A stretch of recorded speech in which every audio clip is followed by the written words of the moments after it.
Number 1. Nowadays. Nowadays. نن سبا. زه هغه نن سبا وخت کې نه وینم. I don't see him nowadays. I don't see him nowadays. Hypocrite. Hypocrite. منافق. ته منافق یې.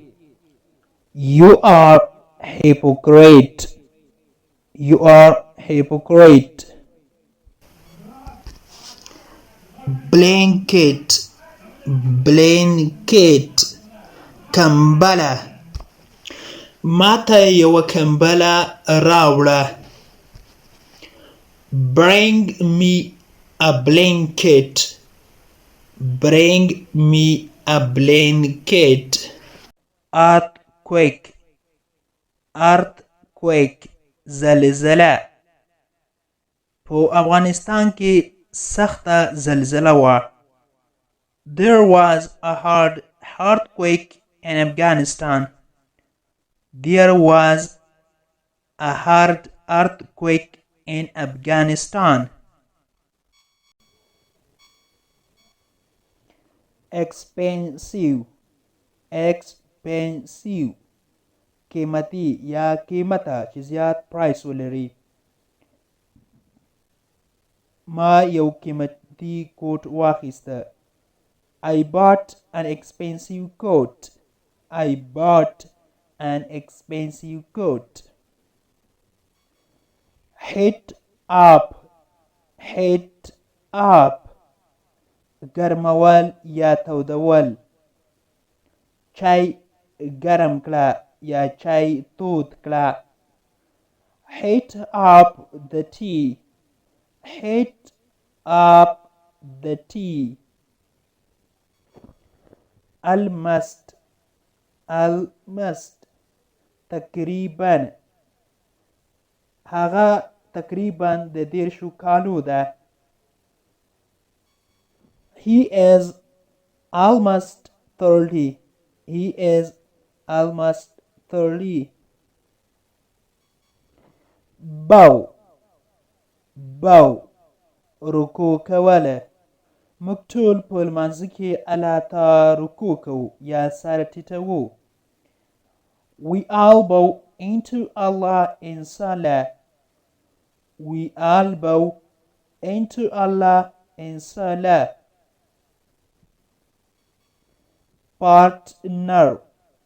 Partner. شریک یا همکار. علی زما شریک دی. Ali is my partner. Ali is my partner. Hug. Hug. په غېږ کې نیواله. آیا نن دې خپل ماشوم په غېږ کې ونیاوه؟ How you hugged your child today? How you hugged your child today? Salary. Salary. تنخواه یا معاش. ستا میاشتنی تنخواه یا معاش څومره ده؟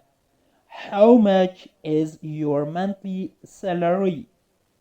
How much is your monthly salary? Actually. Actually. په حقیقت کې. هغه په حقیقت کې څه وویل؟ What did he say actually? What did he say actually? Run. Run. ګټل. احمد زیاتې پیسې وګټلې.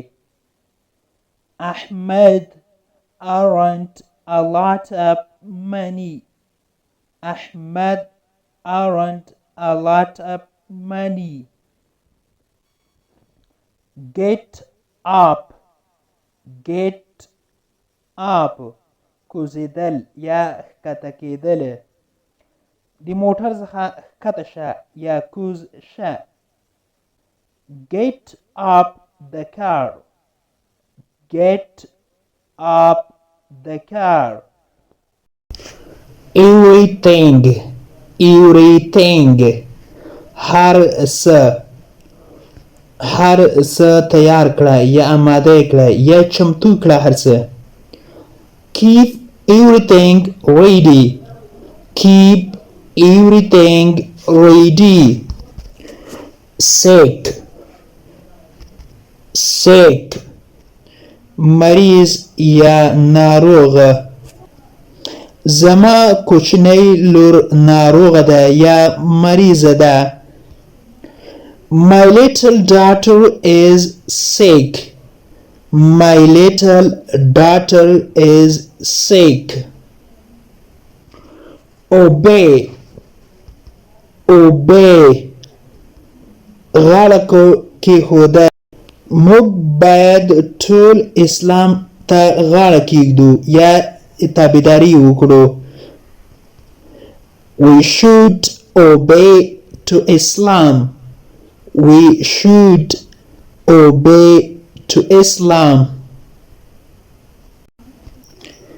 د انګلیش ټو پښتو لرنینګ کورس ګرانو زده کوونکو د نن ورځې کلاس تر دې ځای پورې و. هیله ده چې یو څه مو ورڅخه زده کړي وي. که غواړئ چې انګلیسي ژبه په سیمپل ساده پښتو ژبه کې زده کړئ نو مهرباني وکړئ زموږ د انګلیش ټو پښتو لرنینګ یوټیوب چینل سبسکرایب کړئ. تر څنګ یې بیل آیکن ووهئ او بیا په آل کلیک وکړئ. دې سره به زموږ هر نوی کلاس چې موږ یې روزانه اپلوډ کوو تاسو ته په خپل ټایم در ورسیږي. تر بیا چې زه حاضر ږم تر هغې مو پاک رب سپارم. هر چیرې چې یاست الله مو مل شه. Thank you so much for watching.